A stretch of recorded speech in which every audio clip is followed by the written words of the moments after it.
The phone vibrated at 2:17 a.m. Not rang, vibrated, like it was afraid of waking me. Her name filled the screen. I didn't answer. I watched it stop, start again, stop. 3 attempts. Desperation has a rhythm. When I finally picked up, she was already crying, not loud, controlled, the kind of crying people use when they want something. "I made a mistake," she said.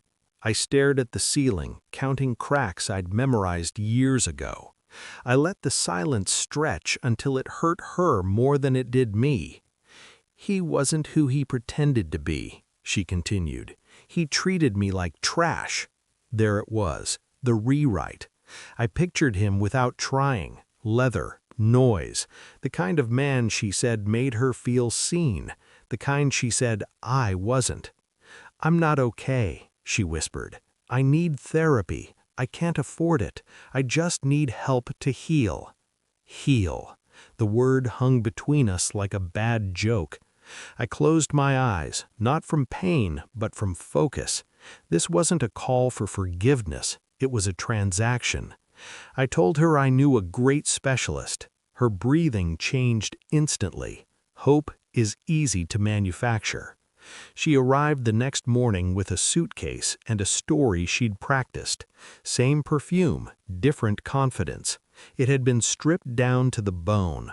I let her talk, about how lonely she'd been, about how exciting he was, about how cruel he became once the novelty wore off.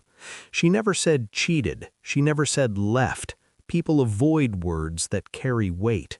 I remembered the nights she came home late with excuses that smelled like gasoline and freedom, the way she guarded her phone like a second pulse, the sudden criticisms, the comparisons disguised as jokes. I remembered staying quiet, not because I was blind, because I wanted the full picture before I moved. She sat on the edge of the couch, knees together, hands clenched, a performance of regret. "I lost myself," she said. No, she found someone else. I watched her face for cracks. There were plenty. Guilt, fear, calculation. What there wasn't was accountability. She wanted money. She wanted absolution disguised as compassion. I nodded, calm, supportive. Inside, something cold aligned perfectly into place.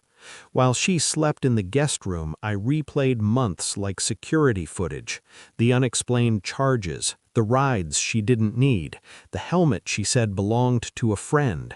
I didn't ask questions then. I collected data. Phone records don't lie. People do. Location history is brutally honest. He wasn't a phase, he was a pattern. I learned his routes, his habits, how long she stayed, how quickly she came back when it ended. She came back to me because I was stable, predictable, safe. She mistook that for weak.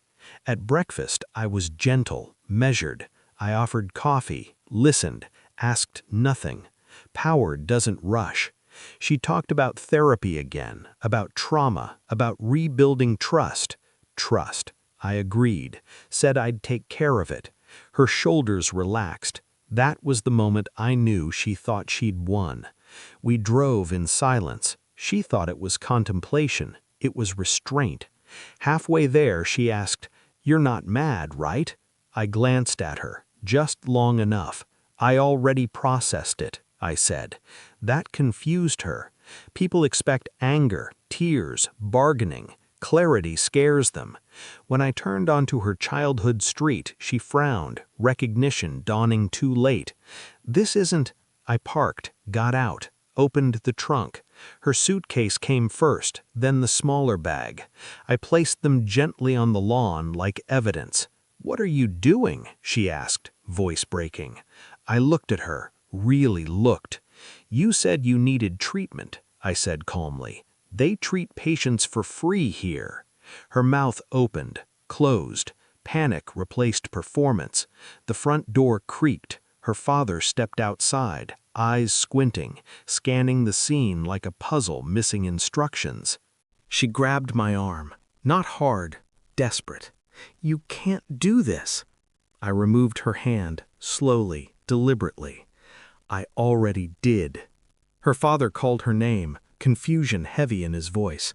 She tried to explain, words tripping over each other, trauma, mistakes, healing. I met his eyes briefly, just once. No accusation, no explanation. Truth doesn't need witnesses. I got back into the car. In the mirror, I saw her standing between the bags and the house that raised her, nowhere left to redirect the blame. Her father's face shifted as understanding arrived without details. I drove away before either of them spoke again. The road was quiet, clean, uncluttered. I felt nothing dramatic, no victory rush, no grief, just space. She didn't lose me because of him. She lost me because she thought remorse could be monetized, because she believed pain erased responsibility. I didn't punish her, I returned her. Some lessons don't come from therapy, they come from standing on a lawn, holding your own baggage, realizing the story you rehearsed has no audience left. By the time I reached the highway, her number was already blocked. I didn't look back. Some people don't need closure, they need placement.